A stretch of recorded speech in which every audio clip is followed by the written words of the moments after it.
গ্যাসের বিরাট দাম বাড়লো। টাকার অঙ্ক শুনলে সিলিন্ডার বুক করতে গেলে হাত কাঁপবে। শুধু দাম বাড়াই নয়, বুকিং করলে কতদিন ওয়েট করতে হবে জানেন?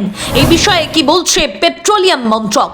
যুদ্ধের আঁচ হেসেলে পড়তেই এবার বোধহয় নাগালের বাইরে চলে যেতে বসেছে রান্নার গ্যাস। কতদিন থাকবে এই অবস্থা? যুদ্ধের দামামার আঁচ এবার এসে লাগলো সাধারণ মানুষের হেসেলে। পশ্চিম এশিয়ার অশান্ত পরিস্থিতি আর আন্তর্জাতিক বাজারে তেলের অস্থিরতার সাঁড়াশির চাপে হাঁসফাঁস অবস্থা এবার মধ্যবিত্তের। এক ধাক্কায় ঘরোয়া ও বাণিজ্যিক দু ধরনের সিলিন্ডারের দাম বাড়িয়ে দেওয়া হয়েছে।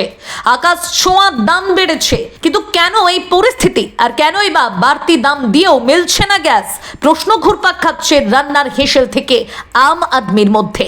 শনিবার থেকে কার্যকর হওয়া নতুন তালিকায় দেখা যাচ্ছে ঘরোয়া রান্নার গ্যাসের দাম 1 লাফে 60 টাকা বাড়ানো হয়েছে। ফলে কলকাতায় এখন একটি সিলিন্ডারের দাম দাঁড়িয়েছে 939 টাকা। অন্যদিকে বাণিজ্যিক সিলিন্ডারের ক্ষেত্রে প্রতি সিলিন্ডার 114 টাকা 50 পয়সা বেড়ে দাম হয়েছে 1990 টাকা।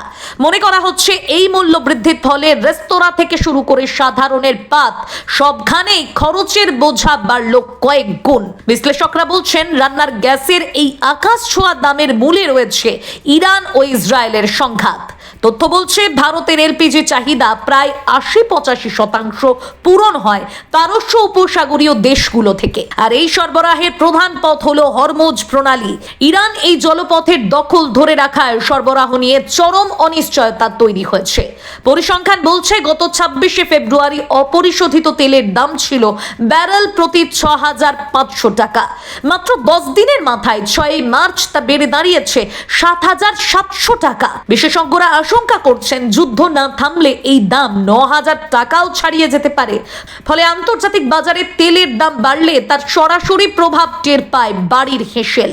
কারণ রান্নার গ্যাসের দাম বাড়তে থাকে মাত্রা ছাড়া। শুধু দাম বাড়াই নয়, সিলিন্ডার বুকিং নিয়েও এখন তৈরি হয়েছে জটিলতা। পেট্রোলিয়াম মন্ত্রকের নির্দেশিকা অনুযায়ী 21 দিনের আগে নতুন সিলিন্ডার বুক করা যাচ্ছে না। রাজ্যের ডিস্ট্রিবিউটরদের দাবি তাদের কাছে মাত্র 4 থেকে 5 দিনের স্টক অবশিষ্ট রয়েছে।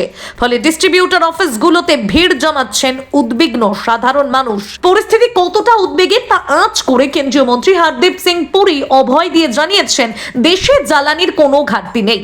পাশাপাশি এটাও জানিয়েছেন সাশ্রয়ী দামে জ্বালানি পৌঁছে দেওয়াই সরকারের অগ্রাধিকার। কিন্তু বর্তমান ছবিটা বলছে অন্য কথা। যদি ইরান এই জলপথ শুধু চীন ও রাশিয়ার জন্য খোলা রাখে আর বাকি বিশ্বের জন্য বন্ধ করে দেয়, তবে ভারতের জন্য সংকট আরো ঘনীভূত হবে তা বলাই বাহুল্য। বিশ্লেষকরা বলছেন আগামী দিনে গ্যাসের দাম বাড়ার সঙ্গে সঙ্গে অন্যান্য নিত্য প্রয়োজনীয় জিনিসের দামও সাধারণ মানুষের নাগালের বাইরে চলে যেতে পারে। আপাতত স্বস্তির নিঃশ্বাস ফেলতে সাধারণ মানুষ তাকিয়ে আছে বিশ্ব রাজনীতির গতি প্রকৃতির দিকে।